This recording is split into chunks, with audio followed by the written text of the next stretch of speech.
So now I want to introduce you to nettle. This is stinging nettle, Urtica dioica of the Urticaceae family or the nettle family.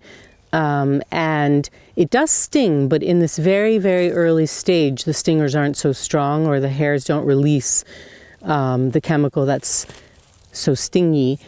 But I want you to really see some visual characteristics of the plant. It has opposite leaves, and you can see that they're symmetrical. The leaf stalks, which are pretty long here, they emerge out of the node right there. So there's a symmetry here. So we have nettle stem, main stem or main stalk, and here you have 4 parts to it. So you kind of have to, right now it's so young they're not differentiated, but there are 4 basically ropes that make up the center stalk here. Another thing to look for are these funny little things here that are called stipules, and there's 4 of them. They look like little mouse ears, maybe you could say 1, 2, and then on this side 3 and 4. Then other super important things to look for are the leaf shape. So you have an egg to lance. In this case it's pretty eggy still, and they do elongate as they mature. So you've got this shape of the leaf is pretty key, and then you want to look at that leaf margin. You want to see what's going on the leaf's edge. And those are called serrations, and this is pretty sharply toothed or sharply serrated. So let's go to the wild garden and hunt for some chickweed. Actually, chickweed, we're kind of stepping on it right now even, but I want to bring you up close to a spot where it likes to grow. It likes to grow in rich, moist soil and part shade it likes too. So chickweed is scientifically called Stellaria media of the Caryophyllaceae family. Here under this shrub is some delicious looking chickweed emerging right here. So how are you going to know you have the right plant? How are you going to ID this? Let's give you the chickweed clues. So this looks like an awesome specimen to show you how to ID chickweed. So let's pick that.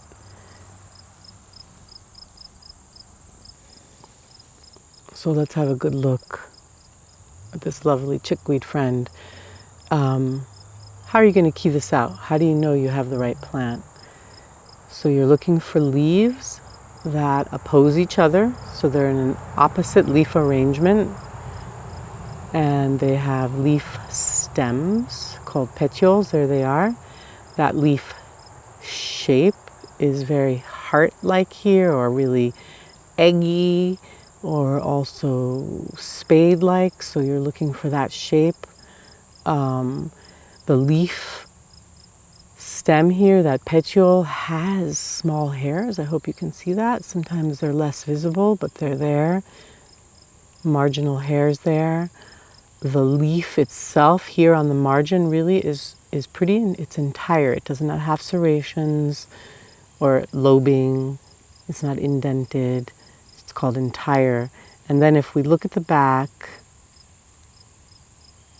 you can see there's usually on the main stem of the plant, there's this fine line of hairs, these very subtle but present little hairs. So we're looking for all those clues. Let's see what else to say about this plant. Taste-wise, smell-wise, it's extremely green, chlorophyll-rich, and mild. It does not have a lot of spice to it or bitterness or aroma. It's not an aromatic. It's really high in minerals. It's really high in vitamin C, in beta-carotene.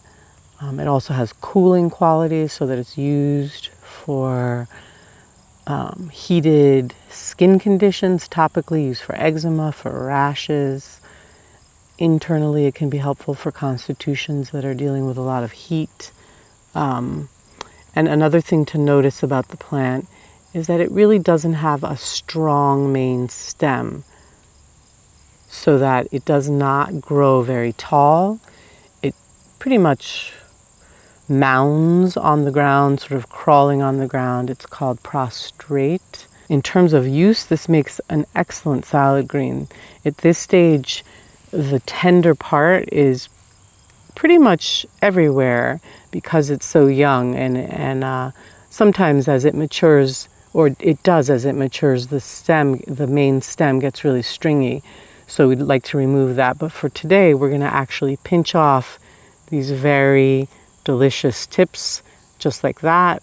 Maybe we'll go down. So this is a node right here where the leaves meet the main stem. The leaf stalks meet the main stem. That's our node.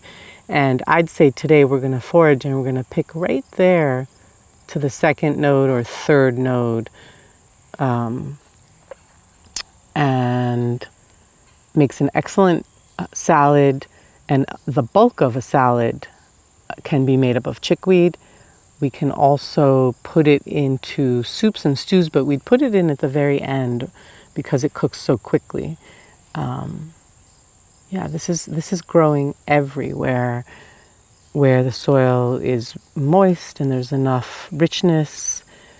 So we'll scan, meaning everywhere here on the landscape, and we want to put a good amount of this into our salad. This is an excerpt from my in-depth online masterclass in the Wild Kitchen, which I'll be opening to new students very soon.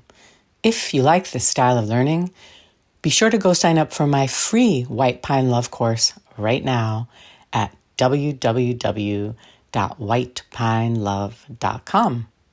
In that course, I'll show you how to identify, harvest, and prepare white pine, specifically Pinus strobus, while exploring its culinary and therapeutic gifts. It's fun, it's free, and I think you'll really enjoy it. See you next time.